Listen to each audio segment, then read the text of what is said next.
मेरे बहुत ही प्रिय और बेहद सम्मानित साथियों, हृदय की गहराइयों से अभिनंदन, बहुत बहुत हार्दिक स्वागत। साथियों, लगन दर लगन हम मंगल दोष के बारे में चर्चा कर रहे हैं। मंगल दोष, जिसको लोक भाषा में मंगली दोष या मांगली दोष भी कहा जाता है, कुंडली के किस किस भाव में बैठकर यह मंगल दोष का निर्माण होता है, इस पर हम पहले भी चर्चा कर चुके हैं।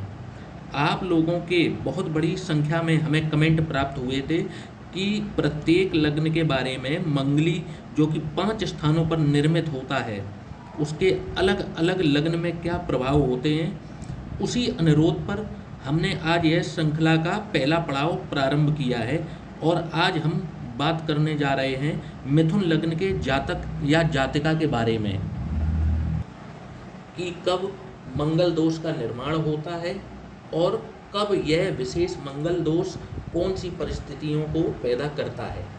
खास तौर पर वैवाहिक जीवन के बारे में साथियों, आम तौर पर यह होता है कि मंगली व्यक्ति को के ऊपर ऐसा ठीकरा फोड़ दिया जाता है कि उसके कारण ही नॉन मांगलिक जीवन साथी को जीवन की सारी तकलीफ़ों का सामना करना पड़ रहा है। यह समस्या का केवल एक पहलू है।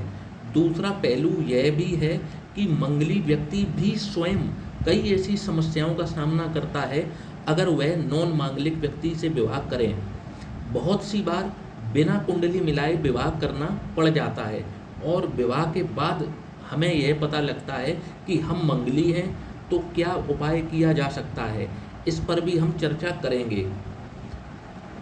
साथियों, आइए अब हम शुरू करते हैं अपनी इस चर्चा को कि मंगल दोष मिथुन लग्न की कुंडली में कब कब बनता है, किस किस भाव में बैठकर मंगल ये दोष को उत्पन्न करते हैं, और आखिरी में हम चर्चा करेंगे कि आखिर इसका उपाय क्या है। तो आइए साथियों, बिना किसी देरी किए हुए मिथुन लग्न की जन्म पत्रिका में मंगली दोष में क्या क्या समस्याएं जातक के जीवन में आती हैं और जातक को ऐसी कौन कौन सी समस्याओं का सामना करना पड़ सकता है, उसका विश्लेषण करते हैं। अपने स्क्रीन पर साथियों देखिए कि आप एक जन्म पत्रिका देख रहे हैं। यह मिथुन लग्न की जन्म पत्रिका है, क्योंकि 3 नंबर से प्रारंभ हो रही है। लग्न में 3 नंबर का अंक आपको लिखा दिख रहा होगा, इसलिए हम इसको मिथुन लग्न की जन्म पत्रिका कहते हैं। इस जन्म पत्रिका में मंगल, जो कि षष्ठेश हैं और लाभेश हैं, और इसीलिए वह नैसर्गिक रूप से अशुभ परिणाम तो देगा ही। और अब बात कर लेते हैं, यदि मंगल किसी भी व्यक्ति की मिथुन लग्न की जन्म पत्रिका में यदि लग्न में ही मंगल देव विराजमान है, तो एक तो यह कुंडली हो गई एक मंगली कुंडली या मांगलिक कुंडली। पहली बात तो ऐसे व्यक्ति का 28 वर्ष तक विवाह होने की कोई भी संभावना नहीं होती, विलंब अवश्य होता ही होता है। और यदि ऐसा व्यक्ति किसी नॉन मांगलिक व्यक्ति से विवाह कर ले, यदि यह पुरुष है, तो उसका अपने सालों के साथ में बिल्कुल भी अच्छा व्यवहार नहीं रहेगा, और सालों का भी इनके साथ में व्यवहार बिल्कुल भी अच्छा नहीं रहेगा। और यदि यह एक स्त्री जातिका है और कन्या है, तो इनका अपने जेठ जेठानी से बिल्कुल भी संबंध ठीक नहीं रहेगा। यदि जेठ और जेठानी नहीं है, तो देवर और देवरानी से भी इनके संबंध हमेशा कटुतापूर्ण रहेंगे। यह चाहे कितना भी अपनी तरफ से कोशिश करें रिश्तों को ठीक करने की, सहयोगात्मक रवैया अपनाने की, इनको झगड़े पर मजबूर कर ही दिया जाता है। इनका एक उजला पक्ष है, इनकी जो विद्या है और इनकी जो स्किल है, उसका भी मखौल ससुराल पक्ष के द्वारा उड़ाया जाता है। अब यदि दूसरी स्थिति की बात करें, यदि मिथुन लग्न में चतुर्थ भाव में अर्थात सुख और वैभव के भाव में यदि मंगल विराजमान हो जाएं, तो एक तो यह जन्म पत्रिका हो गई मांगलिक। तो कन्या राशि में जब भी मंगल देव मिथुन लग्न में विराजमान होंगे, तो ऐसा व्यक्ति विज्ञान का विद्यार्थी होता है या टेक्निकल फील्ड का विद्यार्थी होता है। यदि यह व्यक्ति नॉन मांगलिक व्यक्ति से विवाह कर ले तो इनका ससुराल पक्ष एक तरीके से समझिए कि इनका अपने ससुराल वालों के ऊपर से विश्वास ही उठ जाएगा। ऐसा इनको एक मेजर धोखा अपने ससुराल की तरफ से मिलेगा। यह उनसे बातचीत करना भी बंद कर सकते हैं। इनके स्वयं की संपत्ति को ससुराल पक्ष के किसी व्यक्ति द्वारा हड़पने की कार्रवाई भी की जा सकती है। साथियों, अब बात कर लेते हैं तीसरी स्थिति की। यदि मिथुन लग्न के सप्तम भाव में मंगल देव विराजमान हैं, तब भी हम कहेंगे कि यह एक मांगलिक कुंडली है।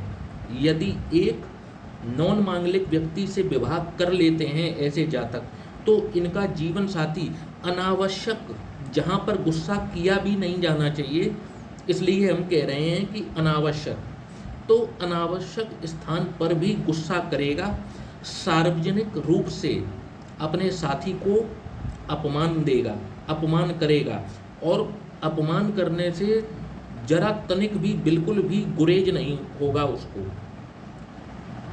और ऐसे जातक, ऐसे मतलब जीवन साथी को उसके परिवार की सह प्राप्त होती है, तो परिवार वाले बजाय उन्हें समझाने के और उसको सह देने का कार्य करेंगे, यह व्यक्ति इतना दुखी हो जाएगा, मानसिक रूप से इतना प्रताड़ित हो जाएगा कि उसके मन में ऐसे ख्याल आने शुरू हो जाएंगे कि क्यों ना मैं दुनियादारी छोड़कर आध्यात्मिक रास्ते पर चल पड़ूं। और परंतु संतान को देख करके, यदि इनके संतान हो जाती है, तो संतान को देख करके ये डिसीजन नहीं लेते और मजबूरी में अपना जीवन बिताना प्रारंभ कर देते हैं।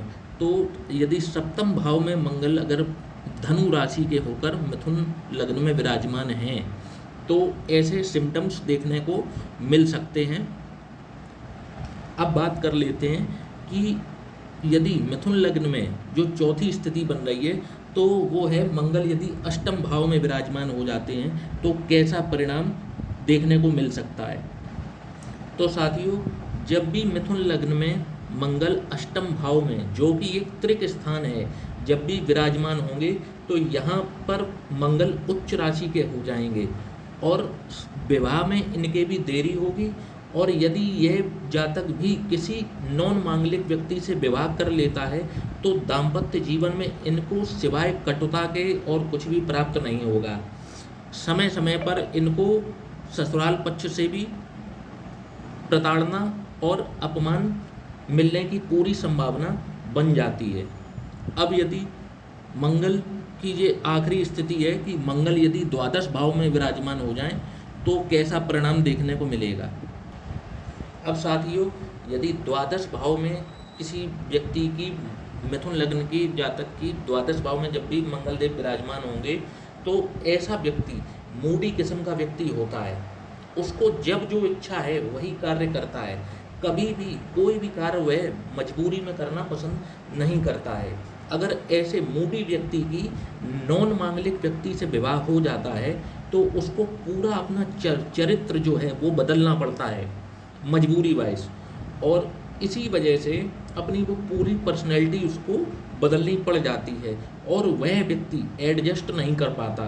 खास तौर पर अगर महिला है तो वह बिल्कुल भी एडजस्ट नहीं कर पाती, ससुराल में तनाव बढ़ता है और तलाक तक की नौबत यहाँ पर मंगल देव लाकर खड़ी कर देते हैं। तो साथियों, ये तो हमने देख लिया कि कब कब मांगलिक लोगों के जीवन में यदि मंगल इन भाव में विराजमान है तो क्या क्या समस्या खड़ी कर देते हैं। अब देख लेते हैं कि यदि किसी व्यक्ति की ऐसा विवाह हो गया है कि उसको जानकारी नहीं थी कि वो मांगलिक है या नॉन मांगलिक है, और किसी भी मांगलिक व्यक्ति का किसी ऐसे व्यक्ति से विवाह हो गया है कि जो कि नॉन मांगलिक है, और व्यक्ति के जीवन में इस तरीके की परिस्थितियां अब निर्मित होना शुरू हो गई हैं, तो मैं आपको बता देता हूं कि इसमें कौन कौन सी चीज़ें आपको, कौन कौन से उपाय जो हैं आपको कारगर साबित हो सकते हैं। तो जो व्यक्ति इस दंश को झेल रहे हैं, तो वो व्यक्तियों को सलाह है कि ऐसे व्यक्तियों को नित्य अंगारक स्तोत्र का पाठ करना चाहिए। तो ऐसे व्यक्ति जब भी नित्य रूप से अंगारक स्तोत्र का पाठ करते हैं तो उनको निश्चित तौर पर इसका लाभ दिखाई देना शुरू हो जाता है।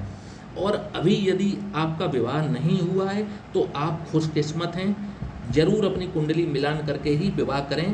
किसी विद्वान ज्योतिषी का सहारा अवश्य लें ताकि आप अपने जीवन में खुशियां ला सकें और अपने जीवन साथी के जीवन में भी खुशियां ला सकें। इसी के साथ हम अपने वीडियो का समापन करते हैं। जय श्री राम।